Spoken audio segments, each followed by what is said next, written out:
It's about time that I sort these dry lips out, but I don't have any lip balm. Cheap and anamorphic lenses don't usually go together. Well, they didn't.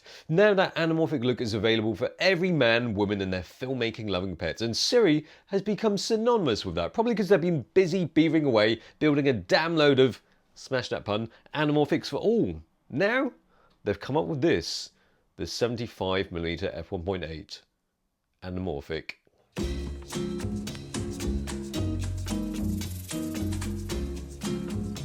If you've seen their other lenses before, then you don't need me to tell you that this looks just like the others. And if you haven't, then I've just told you.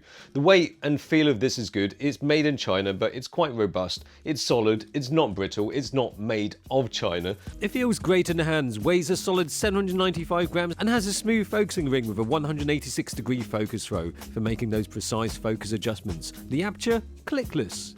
I've got the Z mount version, it's mounted on the Z6 right here. Also available in Sony E, Fuji, X Micro Four Thirds and Canon EFM mount. And by the way, Sirui has sent this to me to keep, not gloating, just for the sake of transparency, yeah? The body of the lens is a solid barrel of metal encasing a load of glass. Don't ask me how many elements and groups, I don't actually know. The important thing is that it does that anamorphic thing that everybody seems to go goo-goo over. That's why you'd want an anamorphic lens, not to squeeze more bits into that tiny bit film, because you're probably not shooting video on film. It's all about the characteristic look you get from them. Anamorphic now is mostly about getting that visual effect, that is the elongated elliptical bokeh and the badass anamorphic flare. The Sirui 75 is a 1.33 times lens, which gives it a 33% increase in horizontal view. Basically it looks like this without de-stretching it, and then de-stretched it's like this.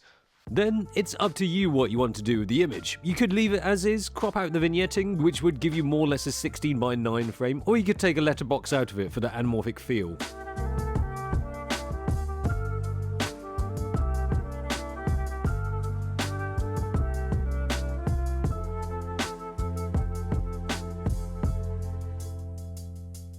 Now this lens is supposed to cover Super 35 APS-C, but you can use it on a full frame if you crop a little bit off and or accept a bit of light fall off. On Super 35 you get the width of approximately an 85mm equiv. Well, how much of that anamorphic look does it give you? Well, once you've de-stretched it to make the video look right to your eyes, the bokeh looks longer, like cat's eyes, kind of. If the cat is lying on its side and not sleeping, which hardly ever happens. The bokeh bits do look a little bit different to a regular lens's bokeh.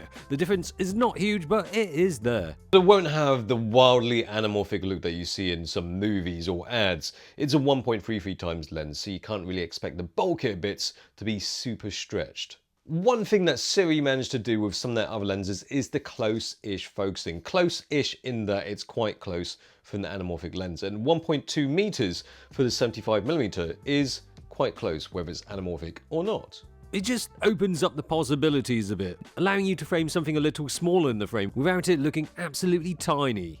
Okay, with regards to flaring, every time you get a bit of light shining towards the lens, it will flare like a crazy mofo if crazy mofos flare.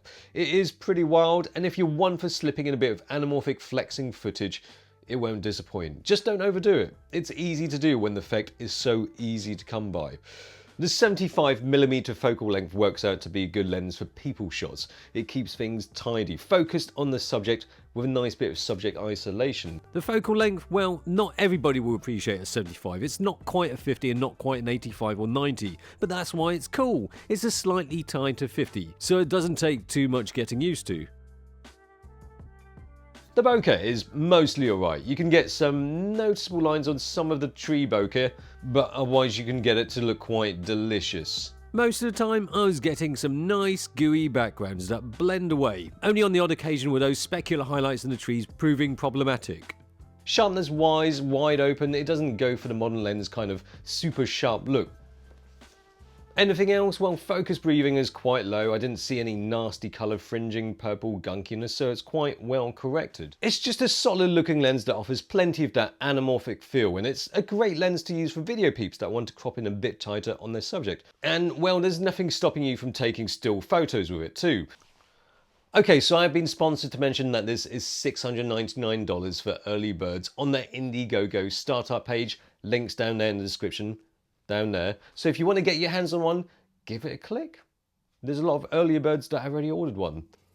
Okay, so that is the end of the video. Is there anything else to let you know? Well, yes, there is. Thanks for asking. First episode of the all-new Super Bokeh Bros is coming in like a few hours, no, minutes.